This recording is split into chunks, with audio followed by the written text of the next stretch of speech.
ನಮಸ್ಕಾರ ವೀಕ್ಷಕರೇ. ನಮಸ್ಕಾರ ಸರ್, ಈಗ ಕೆಲವು ಮನೆಗಳಲ್ಲಿ ವಾಸ್ತುಗೆ ಸಂಬಂಧಪಟ್ಟಂತೆ ವಾಸ್ತುಗಳು ಕೆಟ್ಟೋಗಿದ್ದಾಗ ನಿಮ್ಮ ಹತ್ರ ಬರೋ ಒಂದು ಕ್ಲೈಂಟ್ಗಳಿಗೂ ನೀವು ಮಾಡ್ತೀರಾ.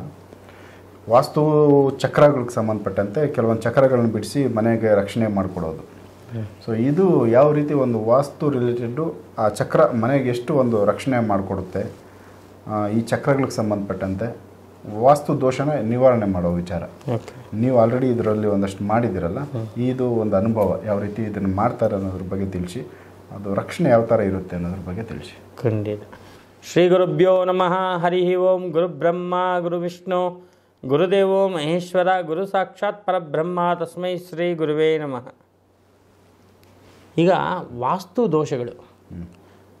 ದೋಷಗಳು ಯಾಕೆ ಹೇಗೆ ಬರುತ್ತೆ ಅಂದರೆ, ಸರಿಯಾಗಿರ್ತಕ್ಕಂಥ ಆಯಾ ವರ್ಗವನ್ನು ಹಾಕದೇನೆ ಕಟ್ಟಿದಾಗ ಆಯಾ ವರ್ಗದಲ್ಲಿ ಕಾಕಾಯ ಇದೆ, ಧ್ವಜಾಯ ಇದೆ, ಗಜಾಯ ಇದೆ, ಸಿಂಹಾಯ ಇದೆ. ಅದೇ ಥರ ಸಿಂಹಾಯ ಹಾಕುವಂಥದ್ದು ದೇವಸ್ಥಾನದ ಗರ್ಭಗುಡಿಗೆ, ಇಡೀ ದೇವಸ್ಥಾನಕ್ಕಲ್ಲ, ದೇವಸ್ಥಾನದ ಗರ್ಭಗುಡಿಗೆ ಸಿಂಹಾಯ. ಧ್ವಜಾಯ ಮನೆಗಳಿಗೆ, ನಮ್ಮಂಥ ಮಧ್ಯಮ ವರ್ಗದವರಿಗೆ ಧ್ವಜಾಯ ಬೇಕು. ಗಜಾಯ ತುಂಬ ರಾಯಲ್ ಆಗಿ ತುಂಬ ಜನ ಊಟ ಹಾಕಿ ಯಾವಾಗಲೂ ಸಂಭ್ರಮ ನಡೀತಾ ಇರುತ್ತಲ್ಲ, ಅವ್ರಿಗೆ ಗಜಾಯ ಬೇಕು. ಕಾಕಾಯ ಯಾರಾದರೂ 1-2 ಅಡಿ ಮಿಸ್ ಮಾಡಿದಾಗ ಏನಾದರೂ ಕಾಕಾಯ ಬಂದುಬಿಟ್ರೆ ಅಲ್ಲಿ ಸಾವು ನೋವುಗಳು ಅನುಭವಿಸುತ್ತೆ, ತುಂಬ ತೊಂದರೆಗಳಾಗುತ್ತೆ. ಇದು ಆಯಾ ವರ್ಗ ವಿಚಾರ. ಇನ್ನು ವಾಸ್ತು ವಿಚಾರಕ್ಕೆ ಬಂತು ಅಂದರೆ, ವಾಸ್ತುವಲ್ಲಿ ಮೇಯ್ನಾಗಿ ನಾವೇನು ಮಾಡ್ತೀವಿ, ಬಾಗಿಲು ಮತ್ತು ಮೂಲೆಗಳನ್ನ ನೋಡ್ತೀವಿ. ವಾಯು ಮೂಲೆ ಬೆಳೆದಿದ್ರೆ ಎಲ್ಲನೂ ತುಂಬ ಫ್ಲೋ ಆಗಿ ಹೋಗ್ತಾ ಇರುತ್ತೆ, ಆರೋಗ್ಯದಲ್ಲಾಗಲಿ ಪ್ರತಿಯೊಂದು ತೊಂದರೆಗಳಿರುತ್ತೆ. ಆಮೇಲೆ ಇದು ಯಾವುದು ಅಗ್ನಿಮೂಲೆ ಬೆಳೆದಿದ್ರೆ ಸಾವು ನೋವುಗಳು ಉಂಟಾಗುತ್ತೆ. ಇದೆಲ್ಲ ಮನೆ ಬಾಗಿಲನ್ನ ಅಗ್ನಿಮೂಲೆಗೆ ಇಡಬಾರ್ದು, ಸಾವಾಗತ್ತೆ.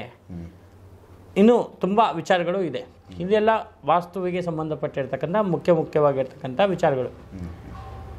ಈ ವಾಸ್ತು ಅಂತಕ್ಕಂಥ ಒಂದು ವಿಚಾರ ಬಂದಾಗ, ವಾಸ್ತು ದೋಷ ಏನಿದೆ ಆ ವಾಸ್ತು ದೋಷಗಳು ಸಿಂಪಲ್ ಆಗಿ, ತುಂಬ ದೊಡ್ಡದಾಗಿದ್ದರೆ ಅದನ್ನು ಒಡೆದು ಮಾಡಿ ಕಟ್ಟೋದು ಅವೆಲ್ಲ ಇರುತ್ತೆ ಪ್ರಮಾಣಗಳು. ಆದರೆ ಸಿಂಪಲ್ ಆಗಿ ವಾಸ್ತು ದೋಷಗಳು, ಇವಾಗ ಮೂಲೆಗಳು ಜಾಸ್ತಿ ಇರುತ್ತೆ ಅಂಥ ವಿಚಾರಗಳಲ್ಲೆಲ್ಲ ವಾಸ್ತು ದೋಷವನ್ನು ನಿವಾರಣೆ ಮಾಡಬೇಕು ಅಂತ ಹೇಳಿದ್ರೆ ಅದ್ಭುತವಾಗಿರ್ತಕ್ಕಂಥ ಒಂದು ಪರಿಹಾರ ಇದೆ. ಏನು ಮಾಡಬೇಕು? 3 ದಿನದ ಪರಿಹಾರ ಇದು. ಈ 3 ದಿನದಲ್ಲಿ ಏನೇನು ಮಾಡಬೇಕಪ್ಪ ಅಂದರೆ, ಮೊದಲನೇ ದಿನ ಕಲ್ಲುಪ್ಪು, ಬೆಲ್ಲ ಮತ್ತು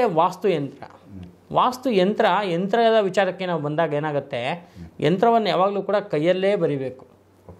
ಕೈಯಲ್ಲಿ ಬರೆದು ಅದಕ್ಕೆ ಬೀಜಾಕ್ಷರಗಳನ್ನ ತುಂಬಿ ಅದಕ್ಕೆ ಷೋಡಶೋಪಚಾರ ಪೂಜೆಯನ್ನು ಮಾಡಿ, ಅದಕ್ಕೆ ಒಂದು ಸಿದ್ಧಿ ಮಂತ್ರವನ್ನು ಹೋಮದ ಜೊತೆಗೆ ಮಾಡಿ, ಅದೆಲ್ಲ ಮಾಡಿ ಕೊಟ್ಟಾಗ ಆ ವಾಸ್ತು ಯಂತ್ರ ಅಂತಕ್ಕಂಥದ್ದು ಬಹಳ ಚೆನ್ನಾಗಿ ವರ್ಕ್ ಆಗುತ್ತೆ.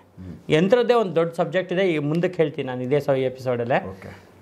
ಸೊ ಈ ಒಂದು ವಾಸ್ತು ಯಂತ್ರ ಮಾಡಿಕೊಟ್ಟಾಗ ಆ ಯಂತ್ರವನ್ನು ಇಟ್ಬಿಟ್ಟು ಕಲ್ಲುಪ್ಪು ಏನಿದೆ ಅದನ್ನು ಎಡಗೈಲಿ ಇಟ್ಕೊಂಡು ಎಲ್ಲ ಮೂಲೆಗಳು ಮತ್ತು ಪರ್ಟಿಕ್ಯುಲರಾಗಿ ಎಲ್ಲಿ ತೊಂದರೆ ಇದೆ, ವಾಸ್ತು ತೊಂದರೆ ಇದೆ ಅಲ್ಲಿ ಮುಟ್ಟಿಸಿ ಅಥವಾ ಅಲ್ಲಿ ಹಾಕಿ ಆ ಕಲ್ಲುಪ್ಪನ್ನು ತೊಗೊಂಬಂದು ಬೆಲ್ಲ ತೊಗೊಂಡು ಆ ಉಪ್ಪನ್ನು ಹಾಕಿ ಅದ್ರ ಮೇಲೆ ಬೆಲ್ಲವನ್ನು ಇಟ್ಟು, ಬೆಲ್ಲದ ಮೇಲೆ ಒಂದು ಬತ್ತಿ, ತುಪ್ಪದ ಬತ್ತಿ ಆಗಲಿ ಹಚ್ಚಿಟ್ಬಿಡೋದು. ಎಲ್ಲಿ ಹಚ್ಚಿಡಬೇಕು ಅಂದರೆ, ವಾಸ್ತು ಯಂತ್ರ ಎಲ್ಲಿರುತ್ತೆ ಅದ್ರ ಮುಂದೆ ಈ ಉಪ್ಪನ್ನು ಹಾಕಿ ಬೆಲ್ಲವನ್ನು ಇಟ್ಟು ಹಚ್ಚಿಡೋದು. ಮಾರನೇ ದಿವಸ ಏನು ಮಾಡಬೇಕು, ಈ ಬೆಲ್ಲವನ್ನು ಪುಡಿ ಮಾಡಬೇಕು, ಉಪ್ಪನ್ನು ಪುಡಿ ಮಾಡಬೇಕು. ಎರಡನ್ನೂ ಸೇರಿಸಿ ಯಾವುದಾದ್ರೂ ಒಂದು ಕೊಳಕು ನೀರು ಹೋಗ್ತಾ ಇರುತ್ತೆ, ಮೋರಿ ನೀರು, ಅದರಲ್ಲೇ ಅದನ್ನು ಬಿಟ್ಬಿಡಬೇಕು. ಎರಡನೇದಾಗಿ ನೆಕ್ಸ್ಟ್ ದಿನ ಏನು ಮಾಡಬೇಕು ಅಂತ ಹೇಳಿದ್ರೆ, ವಾಸ್ತುವಿಗೆ ಸಂಬಂಧಪಟ್ಟಂಗೆ ಆ ಯಾವ ಒಂದು ಜಾಗ ಅಥವಾ ಯಾವ ಮೂಲೆಯಲ್ಲಿ ಎಲ್ಲಿ ತೊಂದರೆ ಇದೆಯೋ ಅಲ್ಲಿ ಈ ಯಂತ್ರವನ್ನು ತೊಗೊಂಡೋಗಿ ಸ್ಥಾಪನೆ ಮಾಡಬೇಕು. ಅದರ ಆಪೋಸಿಟ್ ಗೋಡೆಗೆ ಅಥವಾ ಆ ಗೋಡೆಗೆ ಆ ಯಂತ್ರವನ್ನು ಸ್ಥಾಪನೆ ಮಾಡುವಂಥದ್ದು. ಅದ್ರ ಜೊತೆಗೆ ಇನ್ನೂ ಕೆಲವು ಎಲ್ಲ ಅದ್ಭುತವಾಗಿರೋಂಥ ನಮ್ಮಲ್ಲಿ ವಸ್ತುಗಳಿದೆ. ಅದರಿಂದ ಏನಾಗ್ಬಿಡುತ್ತೆ ಅಂದರೆ, ಏನೂ ಲಕ್ಷಗಟ್ಟಲೆ ಖರ್ಚು ಮಾಡಿ ಅದನ್ನು ಒಡೆದು ಮಾಡಿ ತೊಂದರೆ ಕೊಡೋ ಬದಲು ಇಂತಹ ಒಂದು ಪರಿಹಾರ ಮಾಡ್ಕೊಂಡ್ಬಿಟ್ರೆ ಇದು ಇನ್ನೂ ಶಾಶ್ವತವಾಗಿ ಇನ್ನೂ ಒಳ್ಳೆ ಎನರ್ಜಿ ಬಂದು ಮನೆಗೆ ಚೆನ್ನಾಗಿ ಅನುಕೂಲವಾಗಿಬಿಡುತ್ತೆ. ಅಂತಹ ಒಂದು ಬರೀ ಮನೆಗೆ ಮಾತ್ರ ಅಲ್ಲ, ಕಾರ್ಖಾನೆಗಳಿಗೆ ಕೆಲವೆಲ್ಲ ನೋಡಿದ್ದೀವಿ, ಇದೆಲ್ಲ ತುಂಬ ಅನುಕೂಲವಾಗುತ್ತೆ. ಇನ್ನು ಯಂತ್ರದ ವಿಚಾರ ನಾವು ಮಾತಾಡಬೇಕು ಅಂದರೆ, ಪ್ರಿಂಟೆಡ್ ವಾಸ್ತು ಯಂತ್ರಗಳು ಸಿಗುತ್ತೆ, ಆಯಿತಾ. ದೇವಸ್ಥಾನಗಳಲ್ಲಿ ಒಂದು ವಾಸ್ತು ಫೋಟೋ ಹಾಕಿ ಪಕ್ಕದಲ್ಲಿ ಒಂದು ಯಂತ್ರ ಪ್ರಿಂಟ್ ಮಾಡಿ ಇಟ್ಟಿರ್ತಾರೆ. ಇವೆಲ್ಲ ತೊಂದರೆ ಏನಾಗುತ್ತೆ ಅಂದರೆ, ಇದ್ದಿದ್ದು ವಾಸ್ತು ಕೆಟ್ಟೋಗಿ ತುಂಬ ತೊಂದರೆಗಳು ಸ್ಟಾರ್ಟ್ ಆಗಿಬಿಡುತ್ತೆ. ಕೆಲವು ದೇವಸ್ಥಾನಗಳಲ್ಲಾಗಲಿ ಕೆಲವು ಕಡೆ ಯಾರಪ್ಪ ಸುಮ್ಮನೆ ಬರ್ಕೊಂಡು ಬರೆಯೋಕ್ಕೆ ತುಂಬ ಕಷ್ಟ ಇದೆ ಯಂತ್ರ ಬರೆಯೋಕ್ಕೆ. ಟೈಮು ಬೇಕಲ್ವಾ? ಹಾಂ, ಮತ್ತು ಸಿದ್ಧಿ ಮಾಡಬೇಕು, ಮೂಲೆಗಳನ್ನ ಕಟ್ ಮಾಡಬೇಕು, ಅದಕ್ಕೆಲ್ಲ ಪವರ್ ಕೊಡಬೇಕು, ಎಲ್ಲ ರೇಖೆಗಳಿಗೂ ಆ ಬೀಜಾಕ್ಷರಕ್ಕೆ ಪವರ್ ಕೊಡಬೇಕು. ಅದನ್ನು ಗುರು ಮುಖೇನ ನಾವು ತೊಗೊಂಡಿರಬೇಕು, ನಮ್ಗೆ ಸಿದ್ಧಿಸಿರಬೇಕು. ಈಗ ನಾನು ವಾಸ್ತು ಯಂತ್ರ ಬರಿತೀನಿ, ಆಮೇಲೆ ಇದು ದೃಷ್ಟಿ ನಿವಾರಣ ಮಹಾಗಣಪತಿ ಯಂತ್ರ ಬರಿತೀನಿ, ಆಮೇಲೆ ಧನದ ಯಕ್ಷಿಣಿ ಯಂತ್ರ ಬರಿತೀನಿ, ದೀಪ ಮಹಾಯಕ್ಷಿಣಿ ಬರಿತೀನಿ, ಯೋಗಿನಿ ಯಂತ್ರ ಬರಿತೀನಿ. ಇದೆಲ್ಲ ಸಿದ್ಧಿ ಆಗಿರುವಂಥ ಯಂತ್ರಗಳು. ಇನ್ನೂ ಒಂದು 4-5 ಯಂತ್ರಗಳನ್ನ ಬರಿತೀನಿ. ಅದು ಬಿಟ್ಟು ನಮಗೆ ಸಿದ್ಧಿ ಆಗದೆ ಇರೋವಂಥ ಯಂತ್ರಗಳು ಅಂತ ಹೇಳಿದ್ರೆ ಅದನ್ನು ನಾವು ಬರೆಯೋಂಗಿಲ್ಲ. ಅದು ಯಾರು ಬರೀತಾರೆ ಅವ್ರ ಕೈಲಿ ಕೊಟ್ಟು ನಾವು ಬರೆಸ್ಬೇಕಾಗತ್ತೆ. ಸೊ ಹಾಗಾಗಿ ಯಂತ್ರ ಯಾರಿಗೆ ಸಿದ್ಧಿ ಆಗಿರುತ್ತೆ ಅವ್ರು ಕೂತ್ಕೊಂಡು ಯಂತ್ರ, ಮಂತ್ರ, ತಂತ್ರ ಈ ಮೂರನ್ನು ಕರೆಕ್ಟಾಗಿ ಯೂಸ್ ಮಾಡಿದ್ರೆ ತುಂಬ ಚೆನ್ನಾಗಿ ಅನುಕೂಲ ಆಗುತ್ತೆ. ಅದರಲ್ಲೂ ಕೂಡ ವಾಸ್ತುಗೆ ಪರ್ಫೆಕ್ಟಾಗಿ ಎಲ್ಲ ಅನುಕೂಲ ಆಗಿಬಿಡುತ್ತೆ ಇದು ಮನೆಯಲ್ಲಿ. ಕೆಲವೆಲ್ಲ ಏನು ಮಾಡಿಬಿಡ್ತಾರೆ, ಇಲ್ಲಿ ಮನೆಗಳಲ್ಲಿ ತುಂಬ ಒಂದು ನೆಗೆಟಿವ್ ಎನರ್ಜಿಗಳು ಜಾಸ್ತಿ ಇರುತ್ತೆ. ಯಾವಾಗ ನೋಡ್ರು ಮನೇಲಿ ತೊಂದರೆ, ಒಂಥರ ಮನೆಯಲ್ಲಿ ಒಂಥರ ಯಾವಾಗಲೂ ಅಳುಮುಖ, ಇವೆಲ್ಲ ತೊಂದರೆಗಳು ನಿವಾರಣೆ ಆಗುತ್ತೆ. ಸೊ ಎಷ್ಟು ವರ್ಷದವರೆಗೂ ಈ ಒಂದು ರಕ್ಷಣೆ ಇರುತ್ತೆ ಸರ್ ಈ ಚಕ್ರ ಮನೇಲಿ ಇದ್ದರೆ? ಸೊ ವರ್ಷಕ್ಕೊಂದ್ಸಲ ಯಂತ್ರವನ್ನು ಚೇಂಜ್ ಮಾಡಬೇಕಾಗತ್ತೆ. ಸ್ವಲ್ಪ ಮನೆಯ ವಾಸ್ತುವನ್ನು ಚೇಂಜ್ ಮಾಡಬೇಕಾಗತ್ತೆ. ಯಾಕಂದ್ರೆ ನಮ್ಮ ಥರನೇ ನಾವು ಯಾವಾಗ ದಿನ ಬಟ್ಟೆ ಚೇಂಜ್ ಮಾಡ್ತಾ ಇರ್ತೀವಿ, ಅದೇ ಥರ ಮನೆಗೂ ಅದ್ರ ಒಂದು ಕಳೆ ಚೇಂಜ್ ಆಗಬೇಕು ಅಂದರೆ ಇವಾಗ ನೋಡಿ 1 ವರ್ಷ 11 ತಿಂಗಳು ಅಗ್ರಿಮೆಂಟ್ ಹಾಕಿರ್ತಾರೆ ರೆಂಟೆಡ್ ಹೌಸ್ಗೆಲ್ಲ. ಆಮೇಲೆ ಏನು ಮಾಡ್ತಾರೆ, ಪೇಂಟ್ ಹೊಡಿಸ್ತಾರೆ. ಯಾಕೆ ಪೇಂಟ್ ಹೊಡಿಸ್ತಾರೆ ಅಂದರೆ ಮನೆಗೆ ಅದು ಎನರ್ಜಿ, ಅದು ಪೇಂಟ್ ಅಂತಕ್ಕಂಥದ್ದು. ಸೊ ಹಂಗಾಗಿ ಈ ಮನೆಗೂ ಕೂಡ ಈ ಯಂತ್ರಗಳನ್ನ ಚೇಂಜ್ ಮಾಡಿಸ್ತಾ ಇರಬೇಕು ವರ್ಷಕ್ಕೊಂದ್ಸಲ. ಆವಾಗ ಇನ್ನೂ ಚೆನ್ನಾಗಿ ಅನುಕೂಲ ಆಗುತ್ತೆ. ಸೂಪರ್, ಒಳ್ಳೆ ವಿಚಾರ ತಿಳಿಸಿದ್ರಿ. ಸೊ ವೀಕ್ಷಕರೇ, ಇದು ವಾಸ್ತು ರಿಲೇಟೆಡ್ಡು, ವಾಸ್ತು ಚಕ್ರ.